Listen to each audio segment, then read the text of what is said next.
నేను మన తెలంగాణ ఆడబిడ్డల్ని, ఆంధ్ర ఆడబిడ్డల్ని రిక్వెస్ట్ చేస్తా ఉన్నాను. భారతీయ జనతా పార్టీ ఏ విధంగా అయితే మహిళల్ని మోసం చేసిందో దాన్ని దయచేసి గుర్తించండి. మీ ఫ్రెండ్స్ ఎవరన్నా వెస్ట్ బెంగాల్లో ఉంటే ఫోన్ చేసి వాళ్ళకి చెప్పండి, ఆడొక మహిళ లీడర్షిప్ చేస్తుంది, ఆ మహిళను గెలిపించండి, ఈ మోసకారి మాయమాటలు చెప్పేటటువంటి భారతీయ జనతా పార్టీని ఓడగొట్టండి అని చెప్పండి. Thank you. జై తెలంగాణ. పొలిటికల్ వైబ్స్ ప్రేక్షకులకు నమస్కారం. మిత్రులారా, కల్వకుంట్ల కవిత నిన్న ఒక వీడియో రిలీజ్ చేసింది. ఏం చెప్తుందంటే, తెలంగాణలో ఉన్న ఆడబిడ్డలు, ఆంధ్రప్రదేశ్ లో ఉన్న ఆడబిడ్డలు, మీకెవరైనా ఫ్రెండ్స్ వెస్ట్ బెంగాల్ ఉంటే ఆడ ఒక లేడీ లీడ్ చేస్తాంది, ఆ లేడీని గెలిపించండి. గెలిపిస్తే ఏంటంటే భారతీయ జనతా పార్టీని ఓడగొట్టాలి. మనకు భారతీయ జనతా పార్టీ ఆడబిడ్డలకు మోసం చేసింది. మహిళా బిల్లును డీలిమిటేషన్ బిల్లుతో కలిపిపెట్టింది. దాంతో మహిళా బిల్లు ఫెయిల్ అయిపోయింది. మహిళలను మోసం చేసింది భారతీయ జనతా పార్టీ. ఖచ్చితంగా మమతా బెనర్జీకి సపోర్ట్ చేయమని పెట్టింది. మమతా బెనర్జీకే ఓటు వేయమని చెప్పండి, లీడ్ చేస్తాంది మహిళకు అని చెప్పింది. మరి దీని గురించి నేనైతే మాట్లాడాలి. ఎందుకంటే నాకు కల్వకుంట్ల కవిత అక్క, మనకు పెద్ద అక్క, ఆమెనే మనకు బతుకమ్మ అంటే ఏంటిదో మనకు తెలంగాణలో తెలియదు మిత్రులారా. బతుకమ్మ అంటే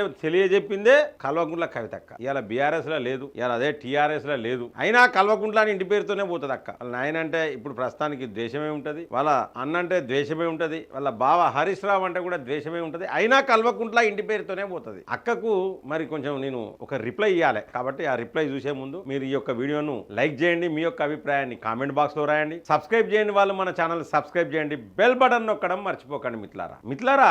అక్క ఏం చెప్తుందంటే, ఈ మహిళా బిల్లును డీలిమిటేషన్ బిల్లుకు ముడిపెట్టడం వల్లనే ఈ బిల్లు ఫెయిల్ అయింది, లేకపోతే ఈ బిల్లు సక్సెస్ అవ్వని అన్నది. అంటే నరేంద్ర మోడీ ఓన్లీ మహిళా బిల్లు సపరేట్ పెట్టాలి, డీలిమిటేషన్ బిల్లు సపరేట్ పెట్టాలంటే ప్రధానమంత్రి నరేంద్ర మోడీ నువ్వు అక్క, లేదంటే కేంద్రంలో ఎన్డీఏ ఉన్నదా, లేదా నీ ప్రభుత్వం ఉన్నదా అలా కేంద్రంలో. నువ్వు నెక్స్ట్ ఏంటంటే నువ్వు, మీ నాయన, లేకపోతే రేవంత్ రెడ్డి, మీరు అందరు కలిసి ఎవరో ఒకరు ప్రధానమంత్రి కానీ అప్పుడు మీరు ఇష్టం వచ్చినట్టు మీరు బిల్లులు పెట్టుకుంటారు. అయితే అక్క నువ్వు ఏం చెప్పినావంటే మమతా బెనర్జీకి సపోర్ట్ చేయమంటే మీరు ఫోన్ చేసి చెప్పండి, మీ ఫ్రెండ్స్ ఎవరైనా ఉంటే, ఆడబిడ్డలకు కూడా అన్యాయం జరిగింది, మీ ఫ్రెండ్స్ ఎవరైనా ఉంటే, అంటే తెలంగాణలో ఆంధ్రప్రదేశ్లో ఉన్న వాళ్ళు మీ ఫ్రెండ్స్ ఎవరైనా ఉంటే ఫోన్ చేసి చెప్పండి, వెస్ట్ బెంగాల్కు ఎవరైనా ఉండే చెప్పండి, ఆడ ఒక మహిళ లీడ్ చేస్తాను, ఆమెకే ఓటేసి గెలిపించాలి, భారతీయ జనతా పార్టీకి దెబ్బ తాకాలి అని చెప్పి మీరు చెప్పారు. అయితే మీరు అనగానే ఏంటంటే, నేను కలకత్తాలో నా దోస్తో కూడా ఉంటాడు, వారి కుటుంబంతో, వారి ఫ్యామిలీతో ఉంటాడు. ఆడనే ఇక వాడు నా చదువు అయిపోయిన కాంచెల్లి, ఎంఎస్సీ కంప్యూటర్స్ అయిపోయిన కాంచెల్లి కలకత్తాలోనే పడి ఉన్నాడు. వాడు అపార్ట్మెంట్లో ఫ్లాట్ కొనుక్కున్నాడు, అక్కడనే ఉంటాడు,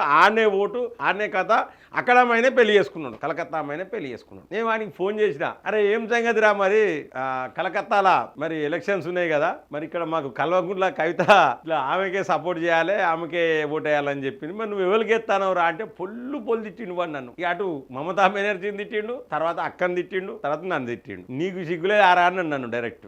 ఆమె ఏదో చెప్పింది కానీ నువ్వు ఇట్లా అడుగుతానవేంద్రా అన్నాడు. అంటే ఎట్లుంటది, నువ్వేం మాట్లాడతావో ఇందామని చేసిండ్రా అని అడిగిన. వాడు చెప్పిన మాట ఏంటంటే, 91 లక్ష దొంగ ఓట్లు ఏరిపారేసారు అక్కడ. దీంట్లో దాదాపు 75 లక్షలు 76 లక్షల దొంగ ఓట్లు బంగ్లాదేశ్ ఉన్నాయి. ఈ మమతా బెనర్జీ ఉన్న రోజులు బంగ్లాదేశ్ నుంచి వెళ్ళి అక్రమ వలసలు వెస్ట్ బెంగాల్ కు అక్రమ వలసలైనాయి. అంటే మన దేశాన్ని సర్వనాశనం చేసేది సగం వెస్ట్ బెంగాలే, సగం మమతా బెనర్జీ మన దేశాన్ని నాశనం చేస్తుంది. ఒక మహిళ ఉండి, మహిళలకే భద్రత లేదు. ఇక్కడ డ్యూటీలో ఉన్న ఒక మహిళ డాక్టర్ ను వాళ్ళు ఖరాబ్ చేస్తారు, రేప్ చేసి చంపేస్తారు, రేప్ చేస్తారు. మహిళలకే భద్రత లేదు, ఒక మహిళా ముఖ్యమంత్రి అయి ఉండి. మరి మీ మహిళేంద్ర గట్ల చెప్తాంది, మహిళలకు ఇబ్బంది అవుతుంది. మహిళలే ఇప్పుడు ఈ దరిద్రం కొట్టు, ఈ శని కొట్టు, ఈ దేశానికి పెద్ద అష్ట దరిద్రం మమతా బెనర్జీ పోవాలని మహిళలే ఈసారి బీజేపీకి ఓటేయాలి అని చెప్తా ఉన్నారు. మరి అటువంటిది ఈ కల్వకుంట్ల కవిత గట్టేందుకు చెప్తాంది. కల్వకుంట్ల కవిత ఎప్పుడైతే మమతా బెనర్జీ పేరు తీసిందో, రేపు పొద్దున కల్వకుంట్ల కవిత పరిస్థితి అధ్వానం అయితే తెలంగాణలో. కనీసం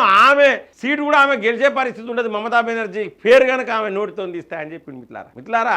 ఇక్కడ రాజకీయాలు సరిపోతే మనం ఎప్పుడు చూసినా జై తెలంగాణ అంటాం కదా, నేనైతే జై భారత్ అంట. తెలంగాణ వచ్చింది కదా, తెలంగాణ వచ్చేంతసేపు జై తెలంగాణ, తెలంగాణ వచ్చిన తర్వాత జై భారత్. మన భారతదేశం మంచుకుంటే తెలంగాణే కాదు అన్ని రాష్ట్రాలు మంచుకుంటాయి. నేను జై భారత్ అనే అంట. అయితే జై తెలంగాణ అనే అక్కకు చెప్తానా, నువ్వు తెలంగాణ గురించి మాట్లాడితేనే మంచుకుంటది అక్క. ఇక నువ్వు పోయి మళ్ళా దేశం జోలికి పోయి మమతా బెనర్జీ కావాలి, రేపు పొద్దుగాల మహిళ అయినందుకు పాకిస్తాన్ మహిళలకు కూడా సపోర్ట్ చేస్తానని అనకక్కు. ఇక అది చాలా తనకా నొప్పి అవుతుంది మాకు. నీది నువ్వు చూసుకో అక్క, నీ పరిస్థితే మంచిగా లేదు. మీ నాయన నిన్ను రానిత్తలేడు, పార్టీలకు వెళ్ళగొట్టిరు నిన్ను పార్టీలకు వెళ్ళి. ఇటు రేవంత్ రెడ్డి ఏమైనా సెడి చేస్తాడా రేవంత్ సర్కార్ అంటే ఆడ పరిస్థితులు మంచిగా లేవు. BJP negative. ఇప్పుడు ఏదో కొత్త పార్టీ అని పెట్టినావు. నువ్వు నా పెళ్లి చేయడానికి మా నాయన బాగా కష్టపడ్డాడు, మేము ఆర్థికంగా చాలా వెనుకబడి ఉన్నాం అని చెప్పిన అక్క, నువ్వు ఇలా కొన్ని వేల కోట్లకు ఎదిగినావు. ఎక్కడి నుంచి వచ్చినాయి అక్క? అందరు చూస్తాను. ఒక పార్టీ రాష్ట్రంలో ఒక పార్టీ పెట్టే స్థాయికి నువ్వు పోయినావు అంటే ఎక్కడి నుంచి వచ్చినాయి?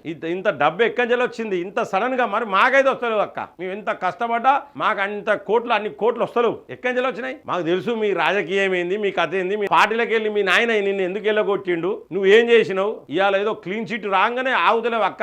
ఇది బంద్ పెట్టు. మమతా బెనర్జీకి కనుక నువ్వు సపోర్ట్ చేస్తే నీకు వ్యతిరేకమైన ప్రచారం మేము చేయాల్సి వస్తుంది, మళ్ళీ వెనకటి నుంచి రావాల్సి వస్తుంది. వెనకటి నుంచి మీరు ఎట్లా వచ్చిళ్ళు రాజకీయాలకు అక్కడి నుంచి స్టార్ట్ చేస్తే మొత్తం ప్రతిదీ తవ్వాల్సి వస్తుంది. అటువంటి పరిస్థితి మీరు తెచ్చుకోవద్దు దయచేసి. ఇది నా రిక్వెస్ట్ అనుకుంటారా, ఇంకేమైనా అనుకుంటారా అనుకోరు. కల్వకుంట్ల కవిత చెప్పింది కదా అని ఎవరు పడితే వాళ్ళు వెస్ట్ బెంగాల్కు ఫోన్ చేసి మమతా బెనర్జీకి ఓటేయరు అని చెప్తే మనల్ని చెప్పుతో కొట్టేటట్టున్నారు, చెప్పులు చీపుర్లు నానబెట్టి కొట్టేటట్టున్నారు. మీరు అటువంటి పని అక్క మాడింటే కథమే.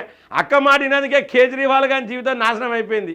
అక్క మాడినందుకే మనీష్ సిసోడియా గారి జీవితం నాశనం అయిపోయింది. అక్క మాడినందుకే బీఆర్ఎస్ సర్వనాశనం అయిపోయింది. కాబట్టి అక్క మాటలు ఇవ్వలేనకండి దయచేసి. ఇది నా రిక్వెస్ట్ అనుకోండి మిట్లారా. మరి నేను చెప్పిన ఈ విషయాలు కరెక్టే అనుకుంటే మీరు రిప్లై ఇవ్వండి, లైక్ చేయండి, 10 మందికి షేర్ చేయండి. సబ్స్క్రైబ్ చేయని వాళ్ళు మన ఛానల్ సబ్స్క్రైబ్ చేయండి, బెల్ బటన్ నొక్కడం మర్చిపోకండి మిట్లారా. జై హింద్, జై భారత్.